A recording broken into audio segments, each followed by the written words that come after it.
भी 3 पार्ट में समझेंगे कि ऑन कंटिन्यूएशन क्या होगा।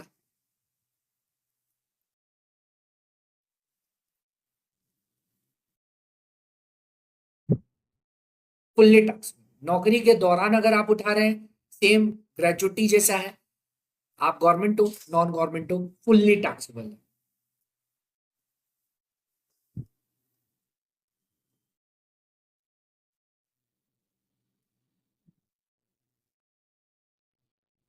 ठीक है। अगर आप रिटायरमेंट में उठा रहे हैं तो अब इसको 2 पार्ट में पढ़ना है। In hands of government employ, यही तो पढ़ना है एक्चुअल में। In hands of government employ,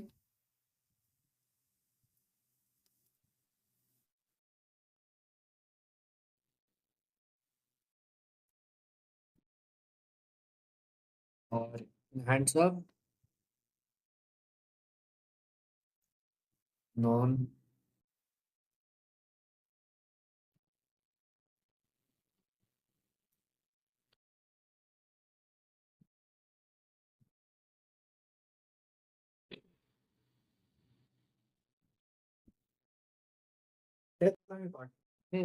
वही है जो ग्रेचुटी में फुल्ली एग्जिम्प्टेड। ठीक है, पहले समझ लेते हैं। पूरा ग्रेजुएटी जैसा ही है, लेकिन आप एग्जाम में जाएंगे तो पूरा देखो, आपको बार बार सैलरी मतलब क्या, हर जब हर टॉपिक पढ़ेंगे ना तो सबके लिए सैलरी का डेफिनेशन बदल रहा है।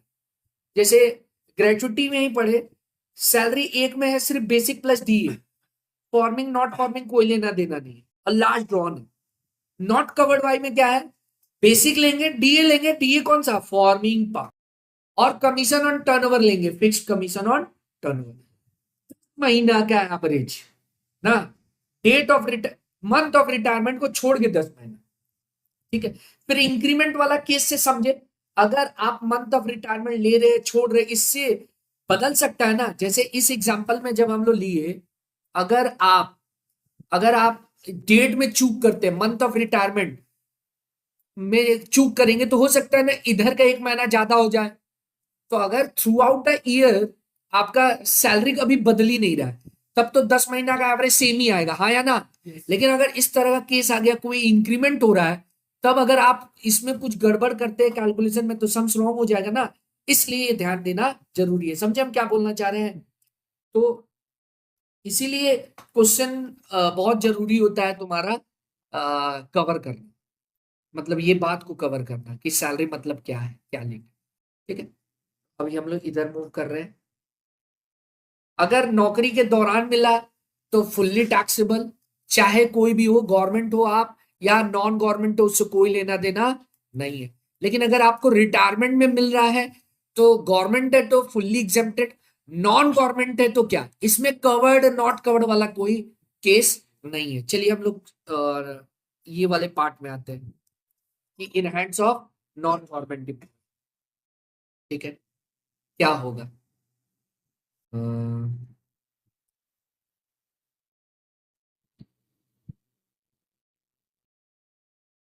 लीव इनकैशमेंट जितना रिसीव हो रहा है,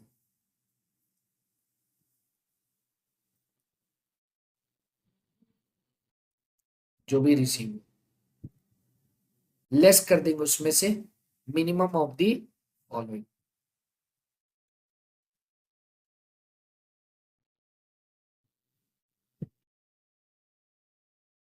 under section 10, 10 double A,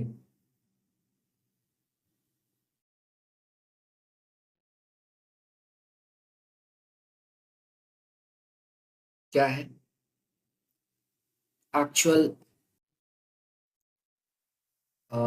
leave encashment receive,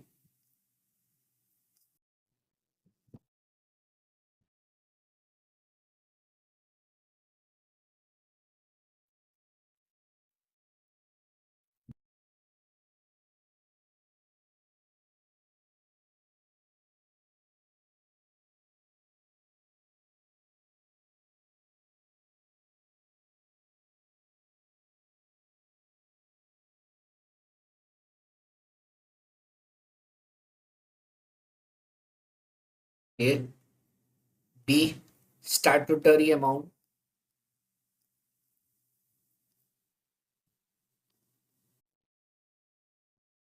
25 lakh, ठीक है।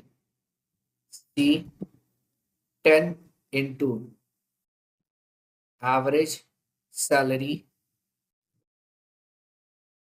Per month, D. अब यही जो जो है थोड़ा सा समझने वाला है, ठीक है ना, यहाँ पे जो बताने जा रहे हैं।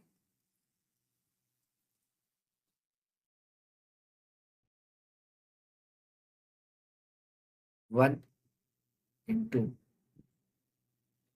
completed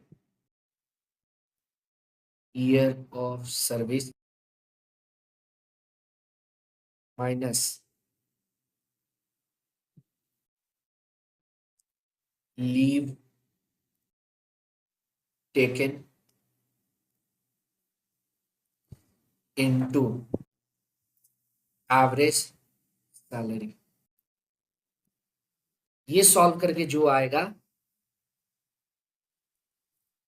इन दोनों में जो, इन सब में जो कम होगा उतना आपको छूट मिल जाएगा, ठीक है। इन सब में जो कम आएगा उतना आपको छूट मिल जाएगा।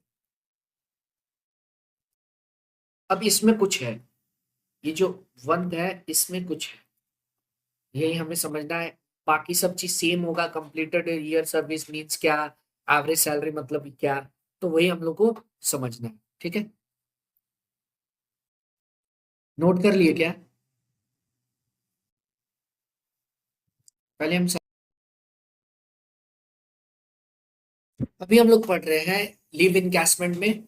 अगर रिटायरमेंट में मिल रहा है तो in hands of government employee, in hands of government employee exempted है, in hands of non government employee taxable होगा, लेकिन कुछ अमाउंट एग्जम्पशन आपको मिल जाएगा अंडर सेक्शन 10(10)(a), ठीक है।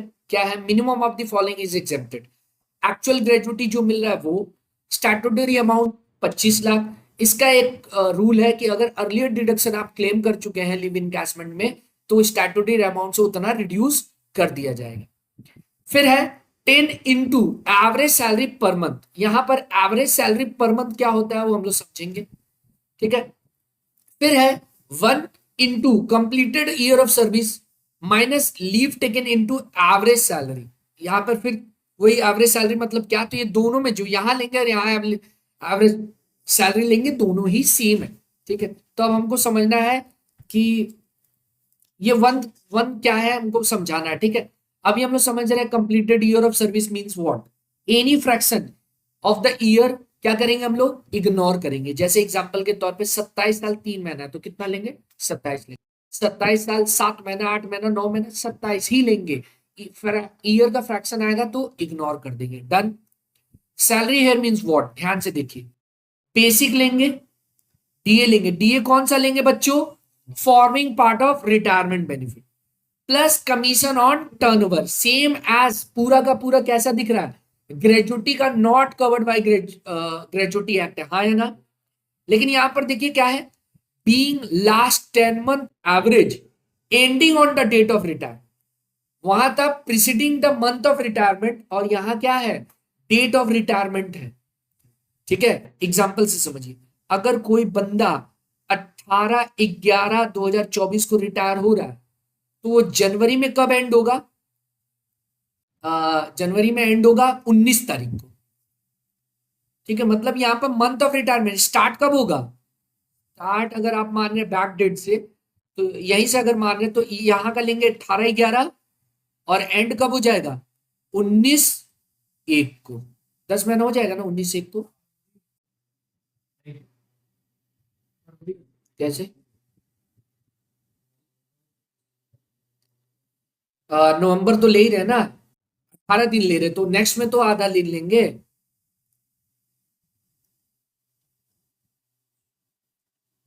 यहां पर वो डेट में आप कंफ्यूज मत होइए, फरवरी 19 फरवरी हो रहा है 10 महीना,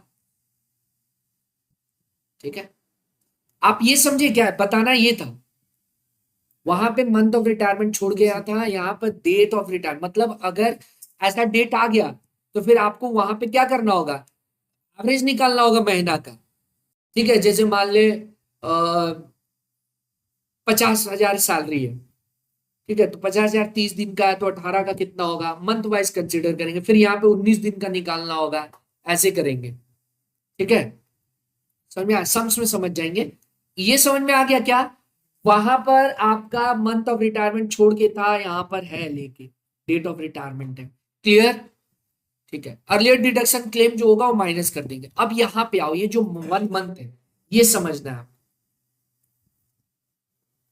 ये जो 1 मंथ है ना, ये 1 मंथ ये मैक्सिमम है, ये मैक्सिमम लिमिट है। ठीक है, जैसे मान ले किसी को साल में छुट्टी 45 दिन मिल रहा है, तब वो 45, अगर 20 दिन मिल रहा है, मान लो अगर एग्जाम्पल के तौर पे उसको साल में 20 दिन छुट्टी मिल रहा है, डेज वाइज दिया, मंथ वाइज नहीं दिया, तब आप यहाँ क्या लेंगे, इस फॉर्मूला में 20/30 हो जाएगा। समझ गए?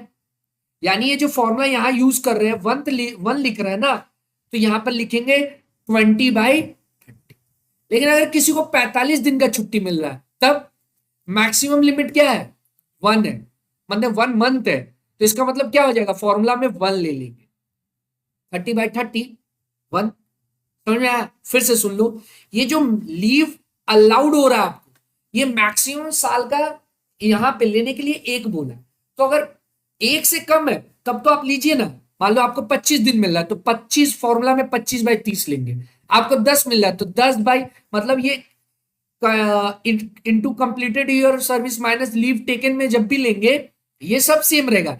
ये क्या है, मैक्सिमम 1 मंथ। तो अगर कम है तो फिर आप कम लेंगे। ठीक है ना, डेज वाइज है, कम है तो आप ऐसे लेंगे। क्लियर? ये मैक्सिमम 1 मंथ है। ठीक है, समझ में आ गया क्या? यही मेरे को समझाना था। एक सम से क्लियर कर देते तब आपको और क्लियर हो जाए।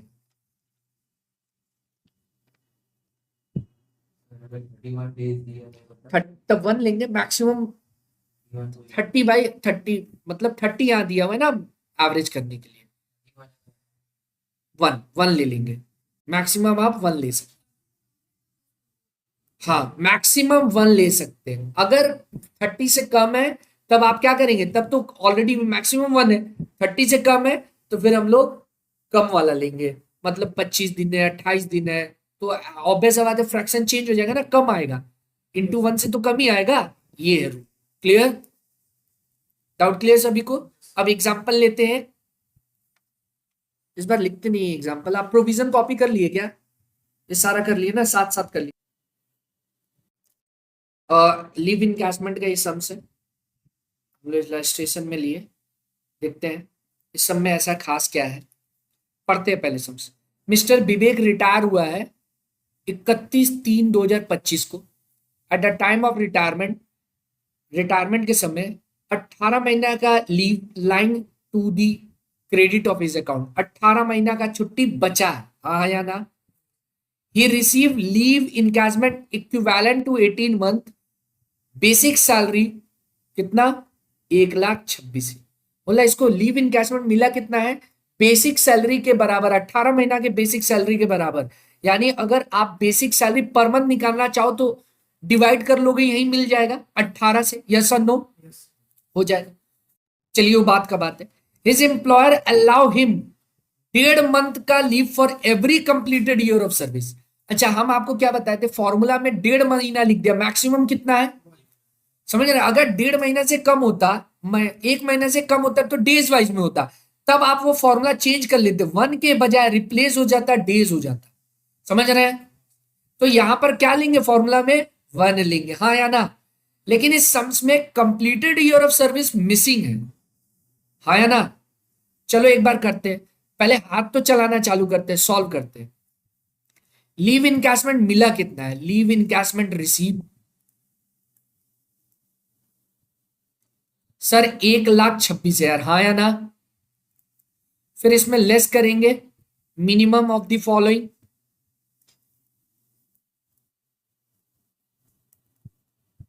ठीक है, क्या क्या है? पहला एक्चुअल, एक्चुअल लीव इनकैशमेंट कितना? 1,26,000। बी स्टैट्यूटरी अमाउंट कितना? 25,00,000। तीसरा 10 इंटू एवरेज सैलरी, अभी नहीं पता है। चौथा वन ही लेंगे ना, into completed year of service missing है, इंटू एवरेज सैलरी भी मिसिंग है। सर वर्किंग कर लेते हैं, आओ देखते हैं। पहले कंप्लीटेड ईयर ऑफ सर्विस निकालते हैं।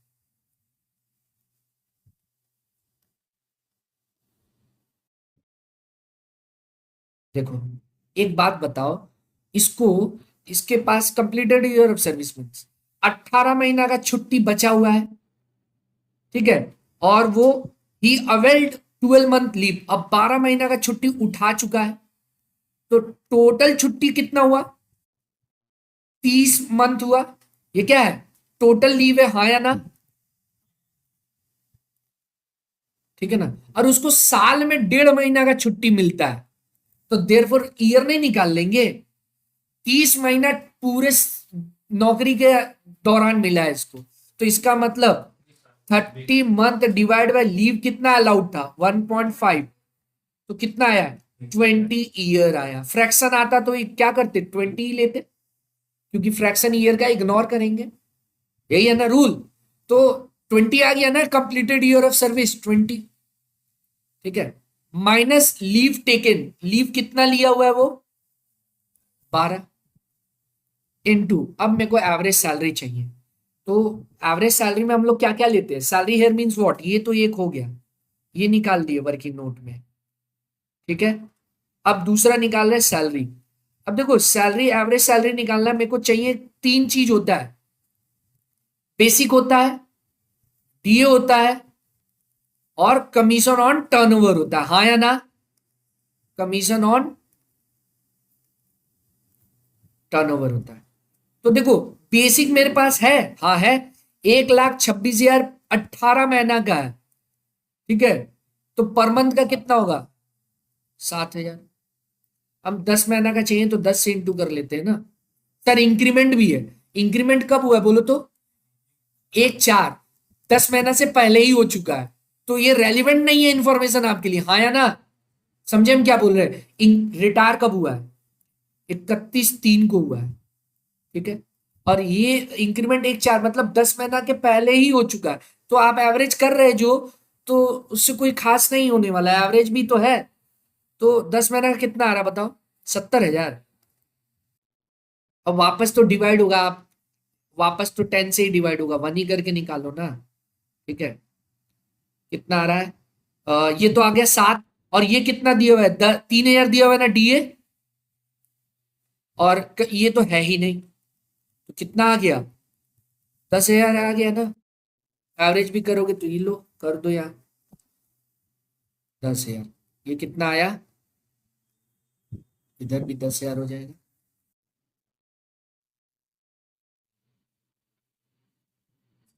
ये आ रहा है 1,00,000, और ये कितना आया? सॉल्व करो। 80। तो बताइए तीनों में कम कौन सा है? तीनों चारों में कम कौन सा है? 80 में 80 छूट मिल जाएगा, 46 आपका टैक्सेबल है। डन बच्चों। फॉर्मूला क्या है हम बता दे रहे हैं, यहाँ पे फॉर्मूला क्या है? फॉर्मूला है completed year of service minus leave taken, हाँ या ना? तो कंप्लीटेड ईयर ऑफ सर्विस 20 आया, और आप छुट्टी कितना उठा के रखे थे?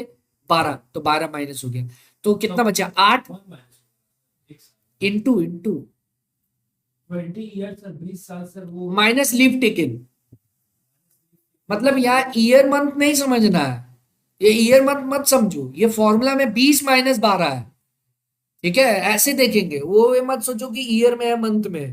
समझे वो क्या पूछ रहा है मेरे से, कि सर ये तो ईयर पे है, ये तो मंथ है, नहीं ऐसे है। क्लियर? ठीक है। अरे भाई इंक्रीमेंट आपका क्या किया है, ये 18 महीना का दिया हुआ, ठीक है, एवरेज इंक्रीमेंट कब हुआ है, डेट देखना।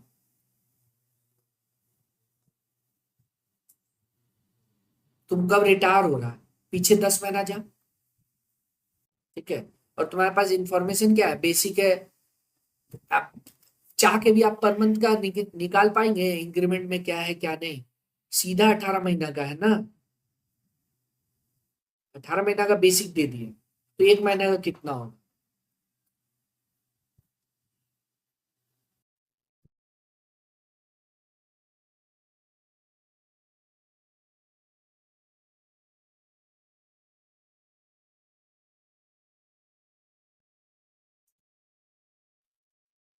समझ गए? टैक्स, हाँ वो वर्किंग में आ रहे हैं। ये समझ गए ना इंक्रीमेंट का? इसको डाउट था, अरे लास्ट 10 मंथ में तो कोई इंक्रीमेंट ही नहीं हुआ है। ठीक है, छापो।